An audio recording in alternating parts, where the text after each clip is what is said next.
Hello friends, I am Nisha from Nisa's kitchen. Welcome to my channel. ഇന്നത്തെ നമ്മുടെ recipe ഉരുളക്കിഴങ്ങ് തീയലാണ്. ഈ വീഡിയോ ഇഷ്ടമായാൽ ചാനൽ സബ്സ്ക്രൈബ് ചെയ്യാൻ മറക്കരുത്. റെഗുലറായിട്ട് അപ്ഡേറ്റ്സിന് വേണ്ടിയിട്ട് മറക്കാതെ ബെല്ലൈക്കോൺ പ്രസ് ചെയ്യുക. ഇതിലേക്ക് ആവശ്യമായ ഇൻഗ്രീഡിയൻസ് എന്തൊക്കെയാണെന്ന് നോക്കാം. ഉരുളക്കിഴങ്ങ് 2 എണ്ണം വലുത്, തൊലി കളഞ്ഞ ശേഷം നീളത്തിൽ അധികം കനമില്ലാതെ അരിഞ്ഞെടുക്കുക. തേങ്ങ ചുരണ്ടിയത് 1 കപ്പ്. സവോള 2 എണ്ണം മീഡിയം സൈസ് നീളത്തിൽ കനം കുറച്ചരിഞ്ഞത്. മല്ലി 2 ടേബിൾ സ്പൂൺ. ഉണക്കമുളക് 8 എണ്ണം. പച്ചമുളക് 3 എണ്ണം. Kashmiri chilli powder 1 teaspoon. മഞ്ഞൾപ്പൊടി 1/2 ടീസ്പൂൺ. താളിക്കാൻ ആവശ്യമായവ കടുക്, വറ്റൽമുളക് 2 എണ്ണം. ചെറിയ ഉള്ളി അരിഞ്ഞത് 5-6 എണ്ണം. കറിവേപ്പില ആവശ്യത്തിന്. വാളൻപുളി 1 ചെറുനാരങ്ങ വലിപ്പത്തിൽ. ഇത് കുറച്ച് സമയം വെള്ളത്തിൽ സോക്ക് ചെയ്ത് വെച്ച ശേഷം പിഴിഞ്ഞെടുക്കുക. വെളിച്ചെണ്ണ ആവശ്യത്തിന്, ഉപ്പ് ആവശ്യത്തിന്. ഇനി പ്രിപ്പറേഷൻ നോക്കാം. ആദ്യമായിട്ട് നമുക്ക് അരപ്പിനുള്ള കൂട്ട് തയ്യാറാക്കിയെടുക്കാം. അതിനായിട്ട് ഞാനൊരു ഫ്രൈ പാൻ അടുപ്പിൽ വെച്ചിട്ടുണ്ട്. ഇതിലേക്ക് നമ്മൾ ചുരണ്ടി വെച്ചിരിക്കുന്ന തേങ്ങ ഇട്ട് കൊടുക്കാം. ഞാനൊരു വലിയ മുറി തേങ്ങ ചുരണ്ടിയതാണ് എടുത്തിട്ടുള്ളത്. ഇനി ഇതിലേക്ക് 2 ടേബിൾ സ്പൂൺ മല്ലി ചേർക്കാം. മല്ലി ഇല്ലെന്നുണ്ടെങ്കിൽ മല്ലിപ്പൊടി ആണെങ്കിലും ഉപയോഗിക്കാം. മല്ലിപ്പൊടി ആണെങ്കിൽ നമ്മൾ ആദ്യമേ തേങ്ങ വറുക്കുന്ന കൂട്ടത്തിൽ ചേർക്കത്തില്ല, ഏറ്റവും അവസാനം ചേർത്താൽ മതി. ഇനി ഇതിലോട്ട് 8 വറ്റൽമുളക് ചേർക്കാം. എരിവ് കൂടുതൽ വേണമെങ്കിൽ വറ്റൽമുളകിൻ്റെ എണ്ണം കൂട്ടാം. ഇത് 3ഉം കൂടെ നമുക്കൊന്ന് ഫ്രൈ ചെയ്തെടുക്കാം. വിട്ട് മിക്സ് ചെയ്ത് കൊടുത്തുകൊണ്ടിരിക്കണം. ഈ സമയത്ത് ഒരു മീഡിയം ഹീറ്റിലിട്ടാൽ മതി. ഇതെല്ലാം ഒരു ലൈറ്റ് ബ്രൗൺ ഷെയ്ഡായിട്ട് വരുന്നത് വരെ നമുക്ക് ഫ്രൈ ചെയ്യാം. നമ്മൾ മല്ലിയും വറ്റൽമുളകും ചേർക്കുന്നില്ല. മല്ലിപ്പൊടിയും മുളക് പൊടിയും ആണെന്നുണ്ടെങ്കിൽ ഏറ്റവും അവസാനം തേങ്ങ നന്നായിട്ട് മൂത്ത ശേഷം മാത്രം ചേർത്താൽ മതി. എന്നാലും നമ്മുടെ കയ്യിൽ അവൈലബിൾ ആണെങ്കിൽ വറ്റൽമുളകും അതുപോലെ തന്നെ മല്ലിയും ചേർത്തിട്ട് തന്നെ ഇത് ഫ്രൈ ചെയ്യുക. ഇപ്പോൾ തേങ്ങ ഏകദേശം മൂത്ത് വന്നിട്ടുണ്ട്. ഇതിൻ്റെ കളറൊക്കെ ചേഞ്ചായി വന്നിട്ടുണ്ട്. ഇനി നമുക്കിത് ലോ ഹീറ്റിലേക്ക് മാറ്റിയിടാം. തീ നന്നായി കുറച്ച് വെച്ചതിന് ശേഷം 1/2 ടീസ്പൂൺ മഞ്ഞൾപ്പൊടി ചേർക്കാം. 1 ടീസ്പൂൺ കാശ്മീരി ചില്ലി പൗഡർ ചേർക്കാം.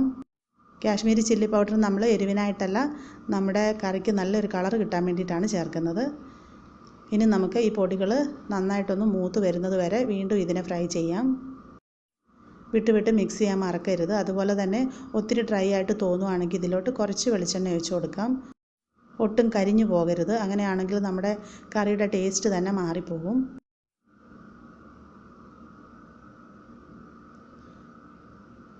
ഇപ്പോൾ ഇത് നന്നായിട്ട് ഫ്രൈ ആയി വന്നിട്ടുണ്ട്. തേങ്ങയുടെ കളറൊക്കെ നല്ല ഗോൾഡൻ ബ്രൗൺ കളറായി വന്നിട്ടുണ്ട്. ഇനി നമുക്ക് ഫ്ലെയിം ഓഫ് ചെയ്യാം. അതിനുശേഷം ഇതിനെ അടുപ്പിൽ നിന്ന് വാങ്ങി വെക്കാം. നന്നായി തണുത്ത ശേഷം ഒരു 1/4 ഗ്ലാസ് വെള്ളം ചേർത്തിട്ട് നന്നായിട്ട് ഇതിനെ ഒന്ന് അരച്ചെടുക്കാം. ഇപ്പം നമ്മുടെ അരപ്പ് തയ്യാറായിട്ടുണ്ട്. ഞാനൊരു 1/4 ഗ്ലാസ് വെള്ളം ചേർത്ത് മിക്സിയിലിട്ടിട്ട് നന്നായിട്ടിത് വെണ്ണ പോലെ അരച്ചെടുത്തിട്ടുണ്ട്. നമുക്ക് അരകല്ലിലോ അല്ലെന്നുണ്ടെങ്കിൽ മിക്സിയിലോ ഇട്ടിട്ട് അരച്ചെടുക്കണം. അരയ്ക്കുമ്പോൾ ഇതുപോലെ നല്ലതായിട്ട് അരഞ്ഞു വരണം. ഇനി നമുക്ക് ബാക്കി പ്രിപ്പറേഷൻ നോക്കാം.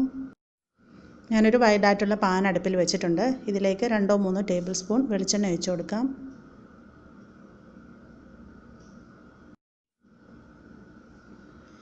ഇനി ഇതിലോട്ട് അരിഞ്ഞു വെച്ചിരിക്കുന്ന സവോള ചേർക്കാം.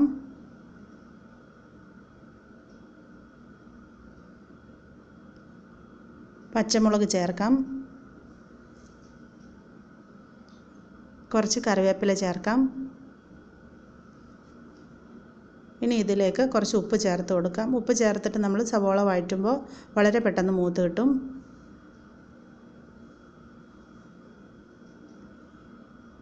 ഇനി നമുക്കിതെല്ലാം കൂടെ നന്നായിട്ടൊന്ന് വഴറ്റിയെടുക്കാം.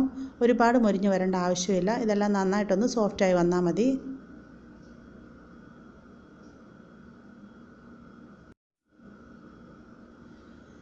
ഇപ്പോൾ സവോളയെല്ലാം നന്നായി ട്രാൻസ്പെറൻ്റായി വന്നിട്ടുണ്ട്. ഇനി അടുത്തായിട്ട് ഇതിലോട്ട് നമ്മൾ അരിഞ്ഞു വെച്ചിരിക്കുന്ന പൊട്ടറ്റോ ഇട്ട് കൊടുക്കാം.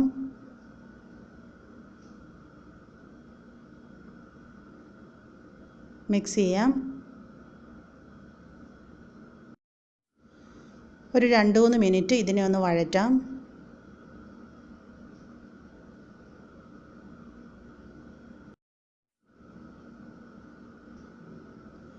ഇപ്പോൾ ഇത് 2-3 മിനിറ്റ് കഴിഞ്ഞിട്ടുണ്ട്. ഒന്നും കൂടെ ഇളക്കിയിട്ട് കൊടുക്കാം.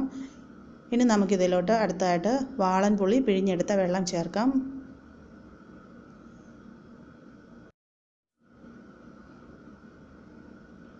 ഇനി ഇതിലോട്ട് കുറച്ചും കൂടെ വെള്ളം ചേർക്കണം. ഒരു ഗ്ലാസ് ചെറിയ ചൂടുവെള്ളം ചേർത്ത് കൊടുക്കാം. ഇനി ഇതെല്ലാം കൂടെ നന്നായിട്ട് മിക്സ് ചെയ്യാം.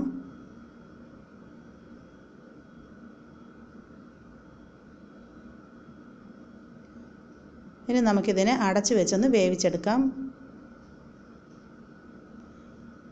ഒന്ന് മൂടി വെച്ച് ഒരു മീഡിയം ഹീറ്റിൽ നമുക്കൊരു 15 മിനിറ്റ് കുക്ക് ചെയ്യാം. ഒരു 15 മിനിറ്റ് കഴിഞ്ഞിട്ടുണ്ട്. നമുക്ക് നോക്കാം. ഇപ്പോൾ നമ്മുടെ ഉരുളക്കിഴങ്ങ് ഏകദേശം 1/4 ഭാഗത്തോളം വെന്ത് വന്നിട്ടുണ്ട്. ഇനി അടുത്തായിട്ട് നമുക്കിതിലോട്ട് നമ്മൾ വറുത്തരച്ച് വെച്ചിരിക്കുന്ന തേങ്ങ ഇട്ട് കൊടുക്കാം.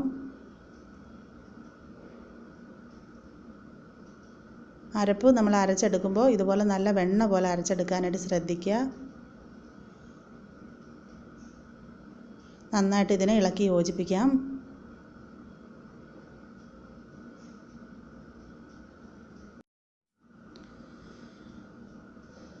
നന്നായിട്ട് മിക്സ് ചെയ്ത ശേഷം ഇതൊന്ന് തിളച്ച് വരുന്നത് വരെ വെയിറ്റ് ചെയ്യാം.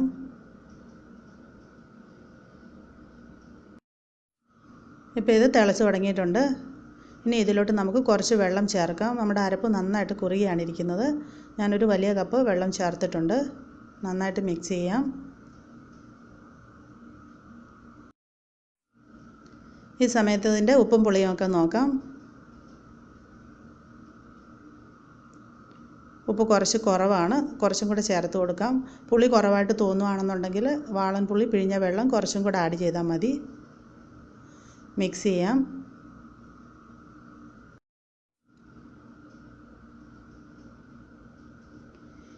ഇനി നമുക്ക് ഒരു മീഡിയം ഹീറ്റിലിട്ടിട്ട് ഇത് നന്നായിട്ട് തിളച്ച് അരപ്പൊന്ന് കുറുകി വരുന്നത് വരെ കുക്ക് ചെയ്യാം. ഈ സമയത്ത് കറിയിൽ ചേർക്കാനുള്ള താളിച്ചത് തയ്യാറാക്കാം. ഞാനൊരു ഫ്രൈ പാനിൽ 2 ടേബിൾ സ്പൂൺ വെളിച്ചെണ്ണ ഒഴിച്ച് ചൂടാക്കിയിട്ടുണ്ട്. ഇതിലേക്ക് 1 ടീസ്പൂൺ കടുക് ഇട്ട് കൊടുക്കാം. കടുക് മുഴുവനും പൊട്ടി വരണം. ഇനി ഇതിലോട്ട് അരിഞ്ഞു വെച്ചിരിക്കുന്ന ചെറിയ ഉള്ളി ചേർക്കാം. വറ്റൽമുളകും കറിവേപ്പിലയും ചേർക്കാം.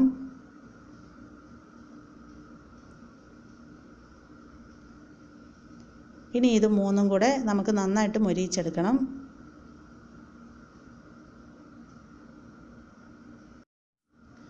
ഇപ്പോൾ ഇതെല്ലാം നന്നായി മൊരിഞ്ഞ് ഒരു ഗോൾഡൻ ബ്രൗൺ കളറായി വന്നിട്ടുണ്ട്. നമുക്കിനി ഇതിനെ അടുപ്പിൽ നിന്ന് വാങ്ങി മാറ്റി വെക്കാം. അവസാനം കറിയിലേക്ക് ചേർക്കാം.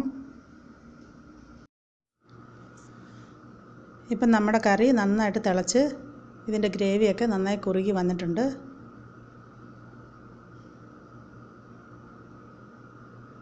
ഇതിൻ്റെ ഉപ്പൊക്കെ ഒന്നും കൂടെ ഒന്ന് നോക്കാം.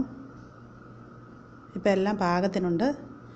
നമുക്കിനി ഇതിലോട്ട് തയ്യാറാക്കി വെച്ചിരിക്കുന്ന കടുക് താളിച്ചത് ചേർത്ത് കൊടുക്കാം.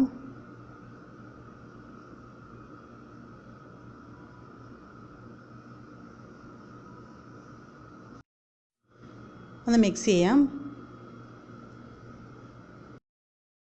നമ്മുടെ വറുത്തരച്ച പൊട്ടറ്റോ കറി ഇപ്പോൾ തയ്യാറായി കഴിഞ്ഞു. ഗ്രേവി ഇതിൽ കൂടുതൽ തിക്കാവണ്ട. കാരണം തണുത്തതിന് ശേഷം കറി കുറച്ചും കൂടെ തിക്കാവും. അതുകൊണ്ട് നമുക്ക് ഈ സമയത്ത് സ്വിച്ച് ഓഫ് ചെയ്യാം. ഇതിനെ അടുപ്പിൽ നിന്ന് വാങ്ങാം.